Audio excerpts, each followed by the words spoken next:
विवेक चूड़ामणि।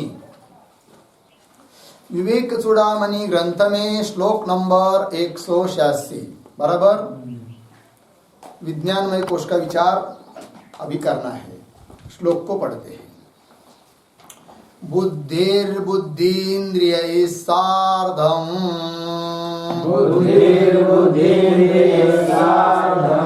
सवृत्तिः कर्तृलक्षणः विज्ञानमय कोशस्य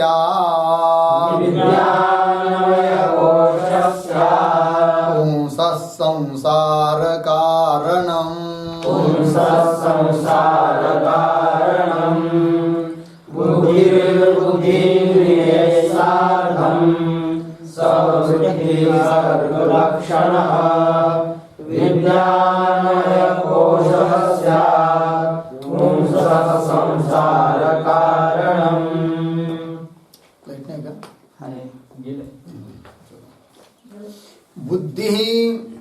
बुद्धिन्द्रियैः सार्धं सवृत्तिः कर्तृलक्षणः विज्ञानमय कोशः स्यात् पुंसः संसार कारणम्। ठीक अन्वय। बुद्धिन्द्रियैः सार्धं बुद्धिन्द्रियैः अन्वय बुद्धिन्द्रियैः सार्धं सवृत्तिः बुद्धिः कर्तृलक्षणः विज्ञानमय कोशः स्यात् पुंसः संसार कारणम्। ठीक है, देखिए भाई। तो अभी तक जो कोशों का विचार हुआ उनमें अन्नमय कोश, प्राणमय कोश और मनोमय कोश, इनका स्वरूप क्या है और ये आत्मा नहीं है, इन बातों का विचार हुआ। अब क्रम प्राप्त नंबर आया है विज्ञानमय कोश का।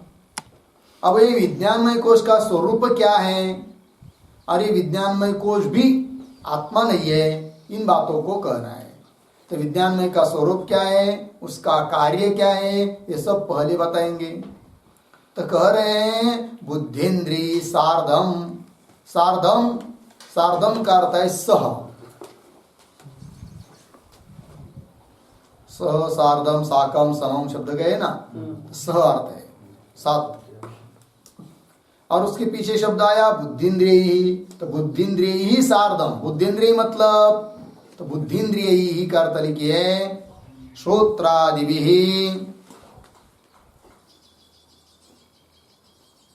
श्रोत्रादिभिः पंचभिः ज्ञानेन्द्रियैः।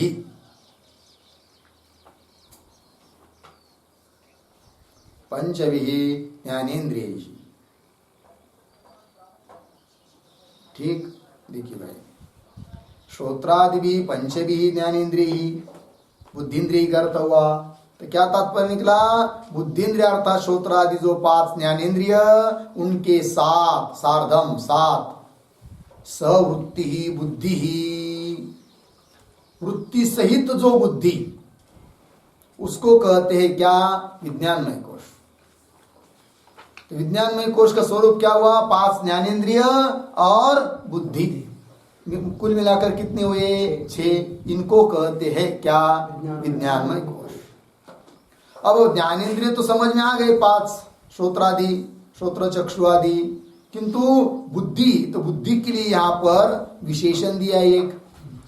क्या विशेषण दिया है, सवृत्ति ही बुद्धि।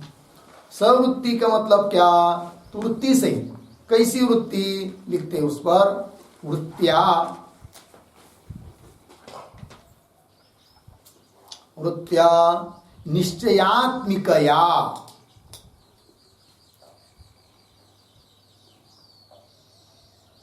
निश्चयात्मिकया सह वर्तते इति सवृत्ति बुद्धि।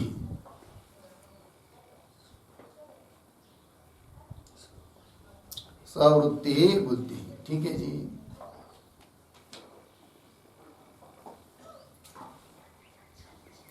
देखिए भाई अर्थ, तो सवृत्ति बुद्धि मतलब वृत्ति, वृत्ति का मतलब निश्चयात्मिकया वृत्तिया, निश्चयात्मक वृत्ति के साथ जो रहती है कि सवर्तते, उसको कहते हैं सवृत्ति बुद्धि। अर्थात निश्चयात्मिका जो बुद्धि और 5 ज्ञानेंद्रिय कुल मिलाकर हुआ क्या, विज्ञानमय कोश। ठीक है। और कैसा है वो, तो बता रहे बुद्धि कर्तृलक्षण, विज्ञानमय कोश स्यात्। विज्ञानमय कोश को कर्ता बोलते हैं। कर्तृलक्षण क्या है, वो कर्ता है, कर्ता का लक्षण उसमें घटित होता है, इसलिए उसको बोलते हैं कर्तृ। और मनोमय कोश ये करण होता है। ठीक है जी। तो यहाँ पर लिखा है कर्तृलक्षण विज्ञानमय कोश। विज्ञानमय कोश इसका विशेषण है कर्तृलक्षण। कैसा कर्तृलक्षण, क्या कर्ता का लक्षण होता है कि जो विज्ञानमय कोश में है, तो लिखते उस पर कर्तृलक्षणम।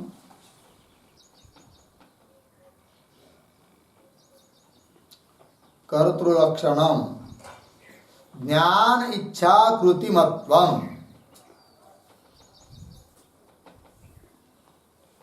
ज्ञान इच्छा कृतिमत्वम यस्य यस्य सः कर्तृलक्षणः, कर्तृलक्षणः विज्ञानमय कोशः भवति।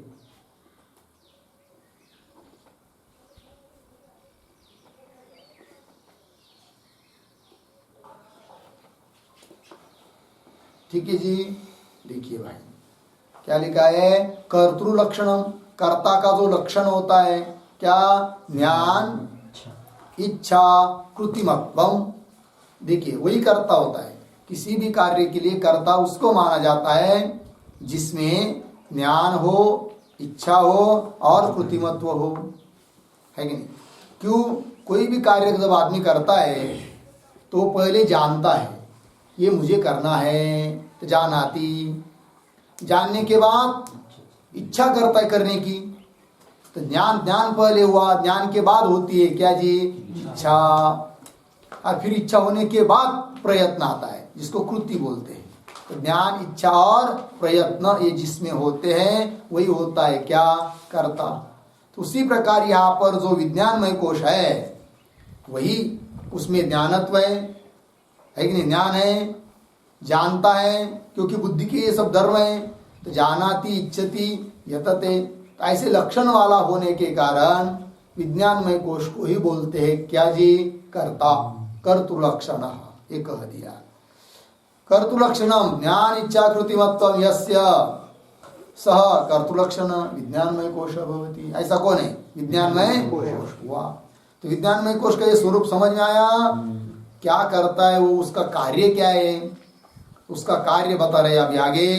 पुंसः संसार कारणम, पुंस नाम आत्मनः या जीवस्य संसार कारणम, जीव को संसार के लिए, जीव को जो संसार प्राप्त हो रहा है उसके लिए कारण है यह विज्ञानमय कोश।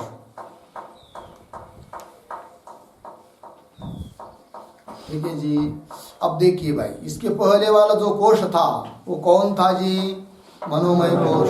और अब कौन चल रहा है, विज्ञानमय कोश।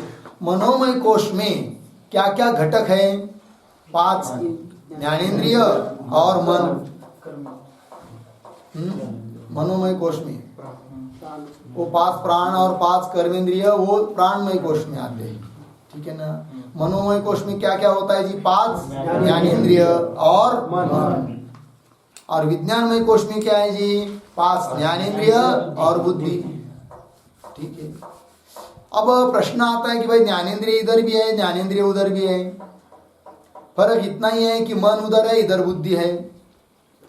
लेकिन वैसा देखा जाए तो अंतःकरण तो एक ही है, और एक ही अंतःकरण के भेद है, मन और बुद्धि। कोई 4 भेद करते, मन बुद्धि चित्त अहंकार। तो मन रूप से अंतकरण उधर भी है, मन रूप से अंत है कि नहीं, बुद्धि रूप से अंतकरण इधर भी है। ऐसा भेद क्यों किया? तो उसका यही कारण है क्या कि अंतकरण ज्ञानेंद्रियों को लेकर तो भेद नहीं कर सकते, क्योंकि ज्ञानेंद्रिय इधर भी है, ज्ञानेंद्रिय उधर भी है। फिर भेद क्यों हुआ है? मन और बुद्धि, लेकिन मन बुद्धि तो दोनों भी अंतकरण नहीं है। इसीलिए वहां पर बताया कि मन अलग वृत्ति का नाम है और बुद्धि अलग वृत्ति का नाम है कि नहीं? जो संशयात्मिका वृत्ति होती है कि नहीं, या संकल्प विकल्पात्मक जो वृत्ति होती है उसको कहते हैं क्या? मन। और निश्चयात्मिका जो बुद्धि होती है, वृत्ति होती है, उसको कहते हैं क्या? बुद्धि। यही दोनों में अंतर है। ठीक है, इसलिए एक वाक्य लिखेंगे, एकम एव अंतःकरणम,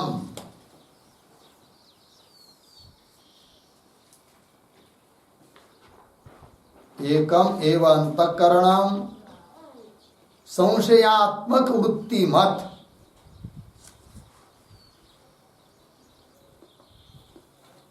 संशयात्मक वृत्ति मत मन इति,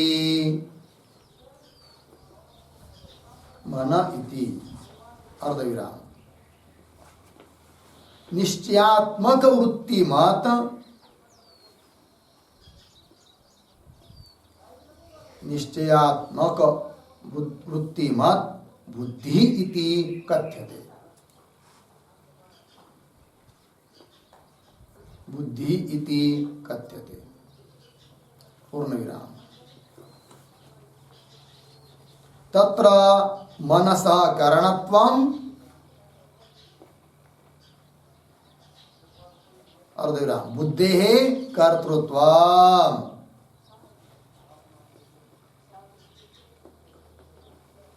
हो गया जी। मनसा करणत्वम् बुद्धेः कर्तृत्वम् भवति,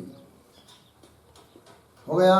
देखिए अर्थ, एकम एवं अंतकरणम, अंतकरण तो एक ही है, किंतु जब वो संशयात्मक वृत्ति वाला होता है, जिसको संकल्प विकल्पात्मक भी कहते हैं, वो हुआ कौन जी? मन।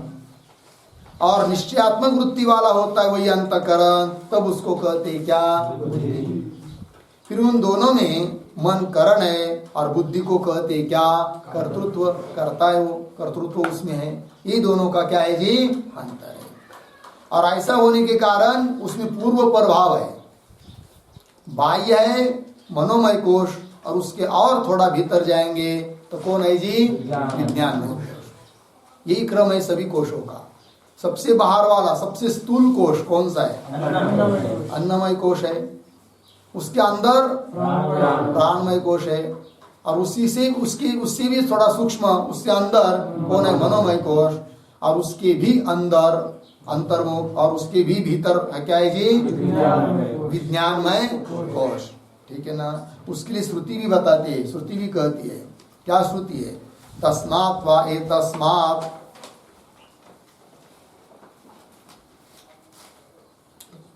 तस्मात् वा एतस्मात् मनोमयात् अन्यः अन्तरः आत्मा, मनोमयात् अन्योन्तरः, अन्योन्तरः आत्मा विज्ञानमयः। तैत्तरीय उपनिषद, विज्ञानमय। ठीक है, क्या अर्थ हुआ? तस्मात् वा तस्मात् पांचों कोशों का वर्णन हुआ है, तो उस प्राणमय कोश से भीतर है मनोमय कोश, और उससे भी भीतर है कौन? विज्ञानमय कोश। वही लिखा, तस्मात् तस्मात् मनोमय, उस मनोमय कोश से भी, जो कि मनोमय कोश प्राणमय कोश से भी भीतर है, उस मनोमय कोश से भी अन्य दूसरा उसके अंदर आत्मा, जो कौन? विज्ञानमय कोश है। ये बात बता दी है। लग गया जी? तो एक हो गया ना, उसमें बहिरंतर्भाव हुआ, बाहर है मनोमय कोश, उससे अंतर है कौन? विज्ञानमय कोश। इसीलिए दोनों उसका भेद कर दिया है, अंतर कर दिया है। ठीक है जी? चलिए, तो इस श्लोक में विज्ञानमय कोश का स्वरूप बताया और उसका कार्य बताया। और आगे चलते हैं, आगे का श्लोक को पढ़ते हैं। क्या वैशिष्ट्य है विज्ञानमय कोश का, और लिखेंगे। अनुराजा चित्त प्रतिबिंब शक्ति,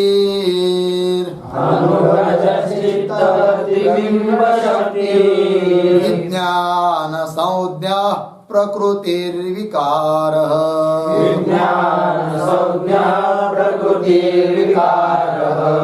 ज्ञान क्रियावानहमित्यजस्रम्,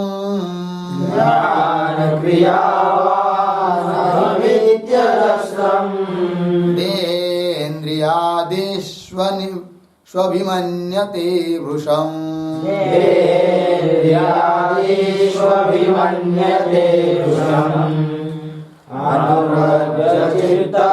प्रतिबिंब शक्ति विज्ञान संज्ञा प्रकृतिर्विकार,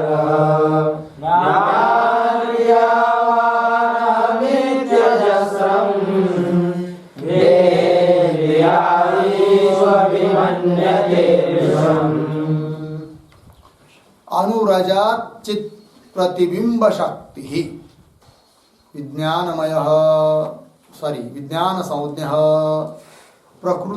प्रकृतिर्विकार है कि नहीं, क्या प्रकृति विकार, ज्ञान क्रियावान अहम इति अजस्रम देहेन्द्रियादिषु अभिमन्यते वृषम। ठीक है, अन्वय। अनुरजत चित प्रतिबिंब शक्ति प्रकृतिर्विकार ज्ञान क्रियावान विज्ञान संज्ञ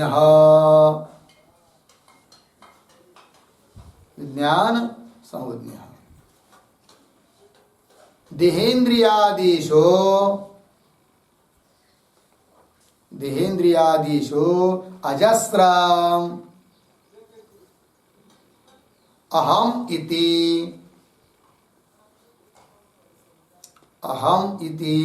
भृशम अभिमन्यते।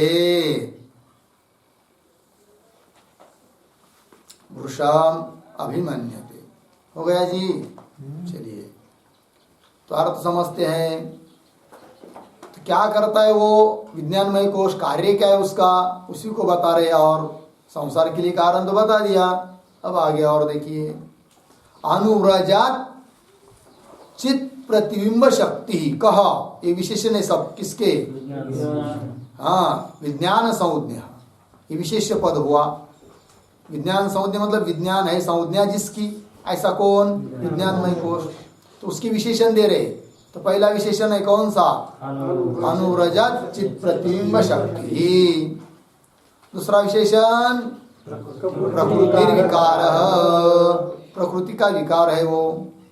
और ज्ञान क्रियावान, ज्ञान क्रिया वाला है कौन, विज्ञान संज्ञा। और क्या करता है भाई, देहेन्द्रियादिषु, देह इंद्रिय इत्यादिकों में अजस्रम, हमेशा सतत, वृषम है कि नहीं, अजस्रम अहम इति वृषम अभिमन्यते, मैं ऐसा देह इंद्रिय इत्यादि को में अभिमान धारण करता है कौन, विज्ञानमय कोश, विज्ञान संज्ञा। गया कि नहीं। तो चलिए भाई, अभिमन्यते, कह अभिमन्यते, विज्ञान संज्ञा अभिमन्यते। लग गया जी। कीदृश स विज्ञान संज्ञा यह अभिमन्यते, अनुरजत चित प्रतिबिंब शक्ति प्रकृति विकार ज्ञान क्रियावान विज्ञान संज्ञ अभिमन्यते। विज्ञान संज्ञ एतादृश विज्ञान संज्ञ कुत्र अभिमन्यते,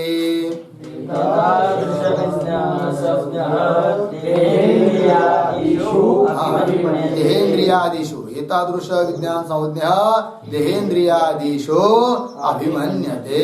हो गया। देखिए एक एक बात को देखेंगे अभी। तो पहला विशेषण है अनुव्रजत चित प्रतिबिंब शक्ति ही। ठीक है ना। चित अर्थ समझ लेते, पहले बाद में लिखेंगे। चित नाम चैतन्य, तो चैतन्य का प्रतिबिंब होता है किसमें? बुद्धि में। विज्ञानमय कोश के अंतर्गत बुद्धि आई है कि नहीं? और अधिष्ठानभूत जो चैतन्य है उस चैतन्य का प्रतिबिंब होता है किसमें? उस बुद्धि में।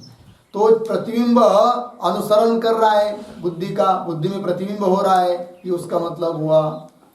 और उस चैतन्य की शक्ति है क्या जी? प्रकाशन करना, उस शक्ति से वो युक्त है। ठीक है। तो लिखते इस पर थोड़ा एक वाक्य फिर स्पष्ट होगा। पहला जो शब्द है अनुरजत, अनुरजत चित प्रतिबिंब शक्ति, इस पर भूत पंचक सत्व,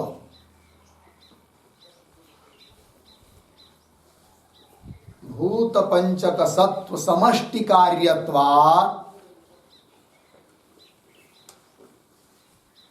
भूत पंचक सत्व समष्टि कार्यत्वात् बुद्धेः स्वच्छतया,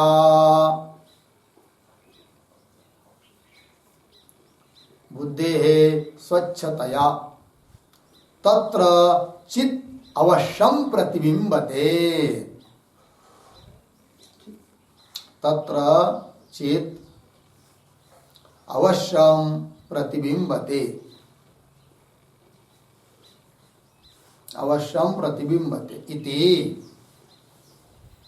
अनुव्रजन,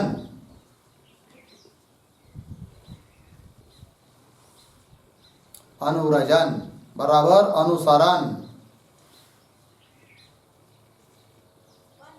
यह चितेः,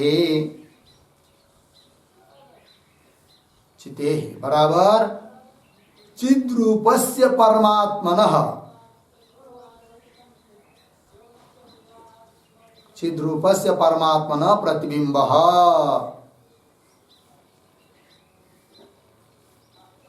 कौंस में लिखिए जीवः, कौंस बंद, तस्य शक्ति, तस्य शक्ति बराबर भासकत्व रूपा, भासकत्व रूपा, यस्य, यस्य भासक प्रतिबिंबस्य अपि,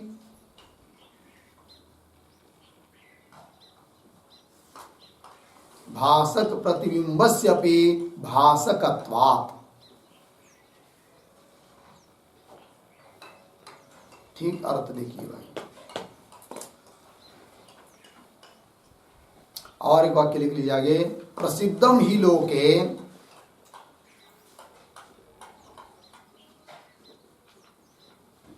प्रसिद्धम ही लोके दर्पणादि बिंबित सूर्य, दर्पणादि बिंबित सूर्य प्रतिबिंबस्य,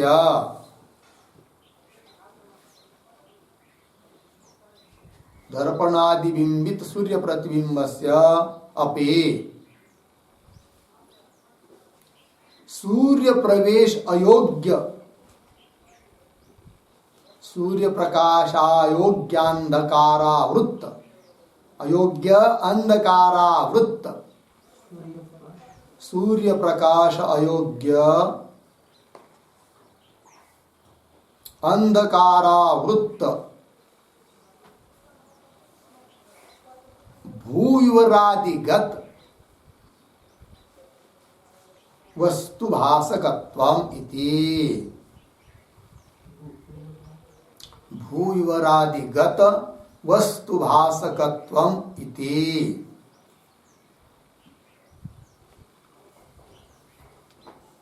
देखिए भाई, समझ लेते अर्थ, स्पष्ट हो जाएगा। तो विज्ञानमय कोश के बारे में चर्चा चल रही है। विज्ञानमय कोश के अंतर्गत बुद्धि है, बराबर है कि नहीं?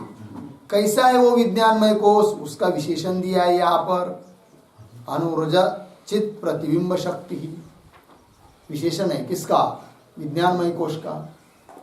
तो देखिए भाई, विज्ञानमय कोश में बुद्धि है ना, बुद्धि किसका कार्य है जी? सत्वगुण का।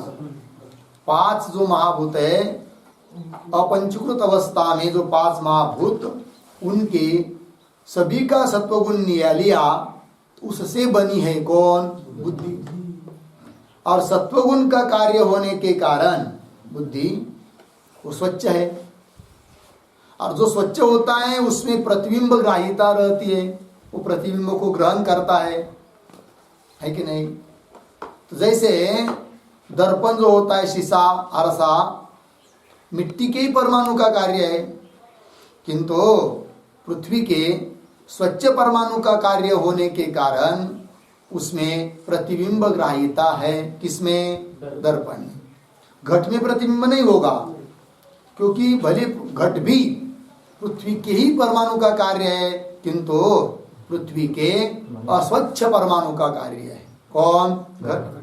इसलिए उसमें प्रतिबिंब नहीं होता है, और दर्पण में होता है। ठीक है ना? तो प्रतिबिंब ग्राहिता दर्पण है कि नहीं? उस प्रकार यहाँ पर भी बुद्धि में क्या? प्रतिबिंब ग्राहिता है, प्रतिबिंब को वो ग्रहण करती है। जैसे दर्पण सूर्य आदि का प्रतिबिंब ग्रहण करता है, या उसके सामने जो आता है उसका प्रतिबिंब ग्रहण करता है, उस प्रकार बुद्धि भी प्रतिबिंब को ग्रहण करती है। अर्थात बुद्धि में प्रतिबिंब होता है। किसका? चैतन्य का। बुद्धि का अधिष्ठान कौन है जी? चैतन्य, परमात्मा, ब्रह्म, और उसका प्रतिबिंब होता है किसमें? बुद्धि में। क्यों? सत्वगुण का कार्य है बुद्धि, इसलिए। ठीक है? तो पंक्ति देखिए क्या लिखा है? भूत पंचक, पंचमहाभूत, उनके सत्व समष्टि कार्यत्वाद बुद्धि है। पंचमहाभूतों का जो समष्टि सत्वगुण, उसका कार्य है कौन? बुद्धि। तो बुद्धि है, और ऐसा होने के कारण बुद्धि स्वच्छ है। स्वच्छतया, बुद्धि स्वच्छ होने के कारण तत्र चित अवश्यम प्रतिबिंबते, उसमें बुद्धि में चित नाम चैतन्य, उसका क्या होता है? प्रतिबिंब होता है। ठीक है ना? तत्र चित अवश्यम प्रतिबिंबते इति। तो चित चैतन्य का प्रतिबिंब हो रहा है ना इसमें, बुद्धि में। तो कैसी हुई वो बुद्धि? फिर अनुव्रजन, यह अनुसरण कर रही है। तो चिति प्रतिबिंबते इति अनुव्रजन, अनुसरण, यह चिते है। चिते का अर्थ कर दिया चिद रूप से परमात्मा, प्रतिबिंब, चित स्वरूप जो परमात्मा, उस परमात्मा का प्रतिबिंब का क्या हो रहा है? अनुसरण, मतलब बुद्धि में प्रतिबिंब हो रहा है, यही कहने का भाव है। ठीक है जी? तो प्रतिबिंब, उसी को हम लोग कहते, प्रतिबिंब कोई क्या जी? जीव बोल सकते हैं। चलिए, तस्य शक्ति, उस प्रतिबिंब की जो शक्ति है, तो चैतन्य की शक्ति क्या है जी? प्रकाशन करने और भाषण करने, और वही शक्ति वाला है वो प्रतिबिंब भी। तो वही लिखा, तस्य शक्ति, क्या शक्ति जी? भासकत्व रूपा। तो उस प्रतिबिंब में क्या है जी? भासकत्व रूप शक्ति है। अर्थात भासकत्व रूप शक्ति प्रतिबिंब में है, और वो प्रतिबिंब कहाँ है? बुद्धि में है। और बुद्धि क्या है जी? विज्ञानमय कोश में घटकीभूत एक वस्तु है कि नहीं? अर्थात विज्ञानमय कोश कैसा हुआ? फिर शक्ति वाला हुआ है कि नहीं? कैसे शक्ति वाला? प्रकाशन रूप शक्ति वाला हुआ। उसमें प्रकाशन रूप शक्ति कहाँ से आ गई? उस विज्ञानमय कोश में, क्योंकि 5 ज्ञानेंद्रिय और बुद्धि ये तो जड़ है, तो उसमें प्रकाशन करने समर्थ सामर्थ्य कहाँ से आया? तो बता दिया, बुद्धि में चैतन्य का क्या होता है जी? प्रतिबिंब होता है। फिर बुद्धि में चैतन्य का प्रतिबिंब क्यों होता है? तो बुद्धि सत्वगुण का कार्य है।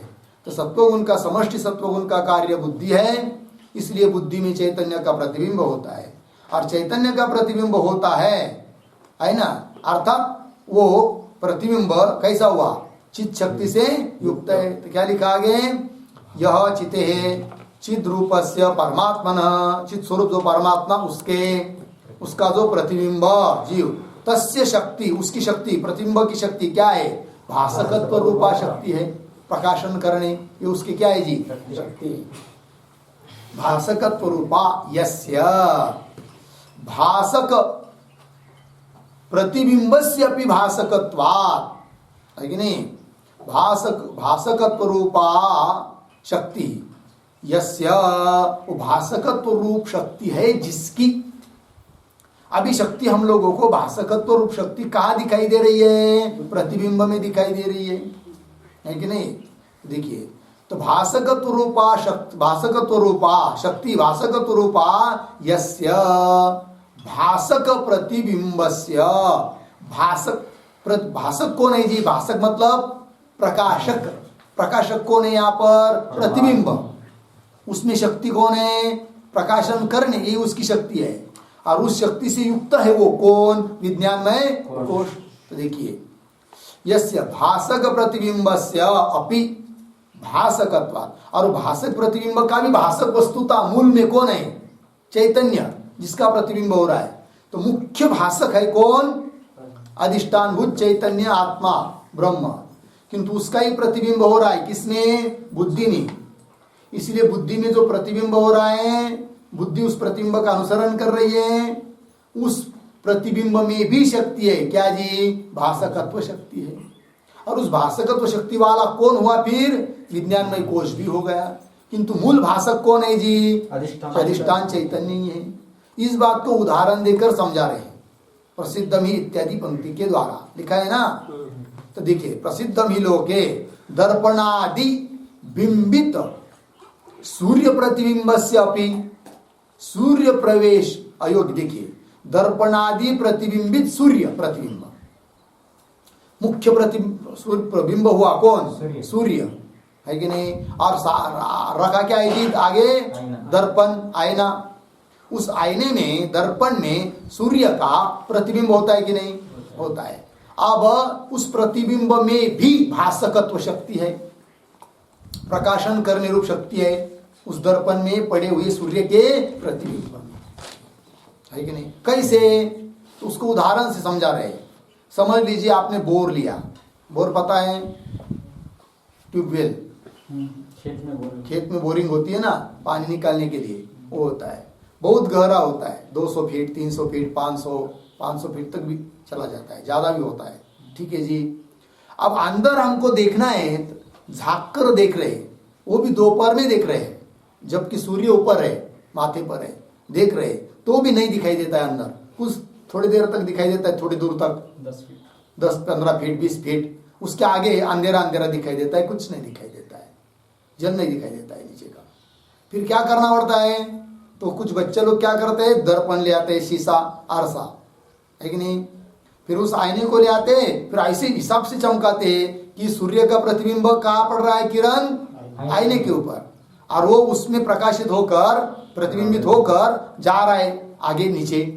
तो गहरा कितना भी हो, चाहे 500 फुट भी हो, तो भी वहां का जल दिखाई देता है। तो वो जो दर्पण में प्रतिबिंब हुआ है, उसमें भी प्रकाशकत्व है कि नहीं? है। लेकिन मूल प्रकाशक कौन है? सूर्य। उसी प्रकार सभी चीजों का मूल प्रकाशक है कौन? ब्रह्म, चैतन्य आत्मा। और उसका प्रतिबिंब हुआ है किसमें? बुद्धि में। तो बुद्धि में जो प्रतिबिंब हुआ है, उसमें भी है क्या जी? प्रकाशक।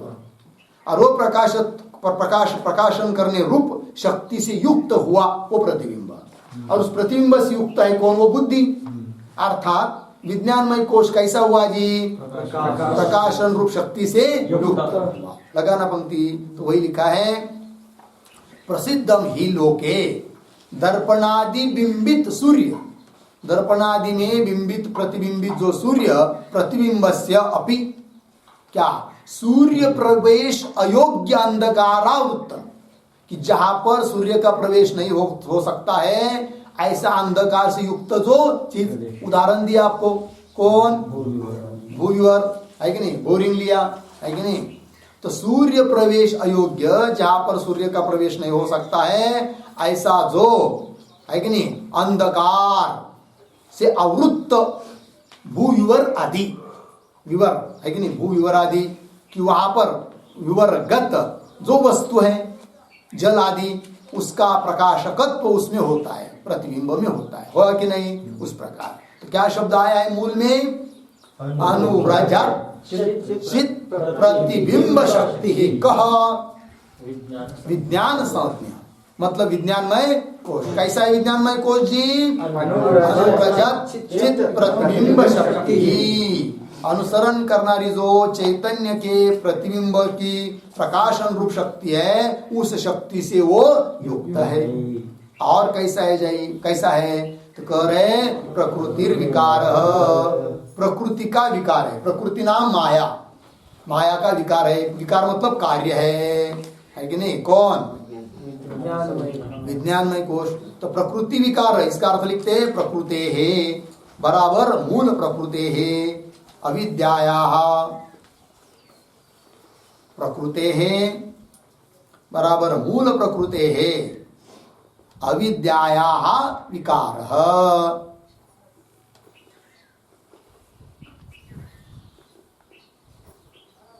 ठीक है, वो अविद्या का कार्य है। कौन? विज्ञान में। ये सब क्यों बता रहे पता है? अविद्या का कार्य बता दिया, इससे सिद्ध हो जाएगा कि विज्ञान में कोश भी क्या आत्मा नहीं है, कार्य होने के कारण। अब वो अविद्या का कार्य कैसा है भाई, उसको भी समझ लेंगे। देखिए, अविद्या मतलब वही प्रकृति, अज्ञान, माया, उसका साक्षात कार्य नहीं है वो विज्ञानमय कोश, परंपरा से कार्य है। क्योंकि वो जो माया है उससे पंचमहाभूतों की उत्पत्ति हुई, सूक्ष्म पंचमहाभूत उत्पन्न हुए। फिर उन सूक्ष्म महाभूत जो है 5 आकाश वायु अग्नि जल पृथ्वी, उनका जो समष्टि सत्वगुण उससे उत्पन्न हुई है कौन? बुद्धि और ज्ञानेंद्रिय। तो कुल मिलाकर मूल में तो कौन है जी? प्रकृति ही हुई ना। इसलिए कह दिया विज्ञानमय कोश कैसा है? प्रकृति का कार्य। लगा जी? चलिए आगे। प्रकृति विकार विज्ञान संज्ञा, विज्ञान संज्ञा मतलब विज्ञानम इति संज्ञा यस्य सह विज्ञान संज्ञा। लिख लीजिए, विज्ञान संज्ञा शब्द का अर्थ विग्रह। विज्ञानम इति संज्ञा, विज्ञानम इति संज्ञा यस्य सह विज्ञान संज्ञा।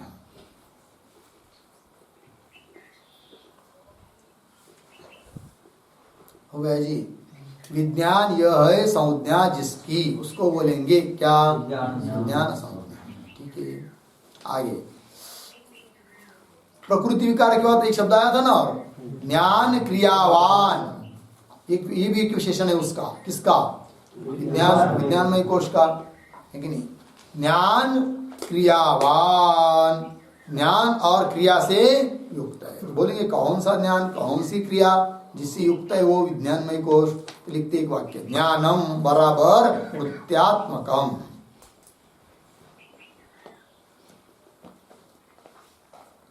ज्ञानम बराबर वृत्त्यात्मकम अर्धविराम। क्रिया बराबर विषय विचार,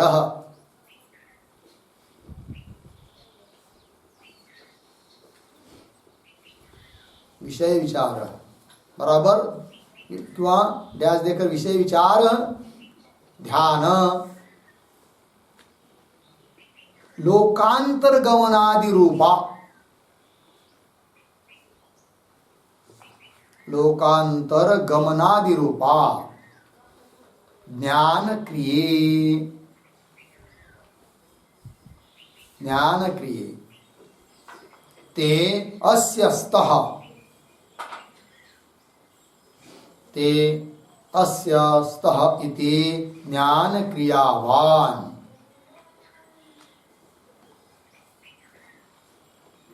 इति ज्ञान क्रियावान। हो गया? देखिए भैया, ज्ञान और क्रिया वाला है विज्ञान में कोश।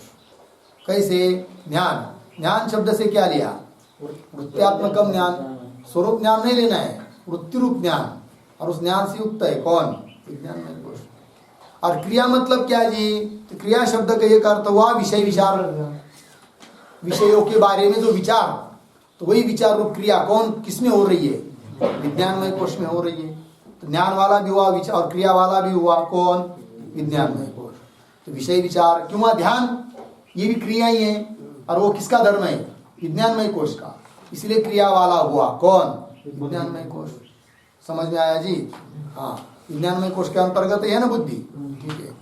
क्यों वहां क्रिया वाला बताने के लिए और एक शब्द का प्रयोग किया है, लोकांतर गमनादि रूपा क्रिया। तो देखिए, जब मनुष्य मर जाता है ना, शरीर, स्थूल शरीर तो यही गिर जाता है, और उसका सूक्ष्म शरीर, उसमें क्यों कौन होते हैं, ये सब विज्ञानमय कोश में उसमें आता है, क्योंकि सूक्ष्म शरीर के अंतर्गत 3 कोश है। कौन कौन? सूक्ष्म शरीर के अंतर्गत कितने कोश है? 3। कौन कौन? प्राणमय कोश, क्योंकि 5 कर्मेंद्रिय, 5 प्राण, वो आते उसमें, और मनोमय कोश जिसमें 5 ज्ञानेंद्रिय और मन, और विज्ञानमय कोश जिसमें 5 ज्ञानेंद्रिय और बुद्धि। तो सूक्ष्म शरीर जाता है कि नहीं? जीव का मरने के बाद लोक लोकांतर में उसके कर्म के अनुसार कौन जाता है? सूक्ष्म शरीर जाता है। तो सूक्ष्म शरीर जाता है अर्थात विज्ञानमय कोश भी उसमें है कि नहीं? इसलिए लोकांतर गमनादि रूप क्रिया उसमें है, अर्थात क्रिया वाला हो गया कौन? विज्ञानमय कोश। तो ज्ञान वाला हुआ, विज्ञान वाला, ज्ञान वाला हुआ, क्रिया वाला हुआ। तो ज्ञान कौन? वृत्ति रूप ज्ञान वाला है कौन? विज्ञानमय कोश। और क्रिया वाला है कौन सी क्रिया? नंबर 1 विषय विचार, क्यों ध्यान, क्यों लोकांतर में जाना, ये भी क्रिया है। वही बताया, ज्ञान क्रिये ते अस्यस्त, वो जिसके है, इति ज्ञान क्रियावान। तो ज्ञान क्रिया वाला कौन हुआ? ज्ञानमय कोश हुआ कि नहीं? चलिए, प्रकृति विकार ज्ञान क्रियावान विज्ञान संज्ञा। आगे क्या है जी? हाँ, देहेन्द्रियादिशु। अब ये क्या करता है और विज्ञानमय कोश भाई? तो देह इंद्रियादिशु, देह और इंद्रिय, ठीक है ना जी? आदि शब्द से सभी देह के संबंधी पदार्थ आ जाएंगे, ठीक है ना? व्यक्ति वस्तु सब। देहेन्द्रियादिशु अजस्त्रम, अजस्त्रम का अर्थ है सर्वदा।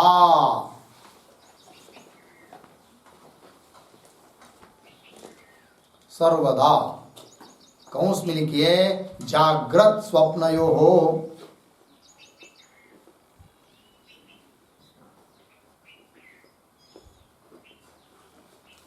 जागृत स्वप्नयो, कौंस बन हुआ ना? अजस्रम सभी, हर बार, अर्थात जागृत और स्वप्न में क्या करता है ये? अहम इति भ्रूषम अभिमन्यते।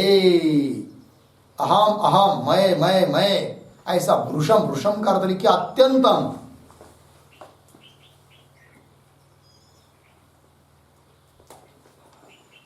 अतिशय अभिमान धारण करता है।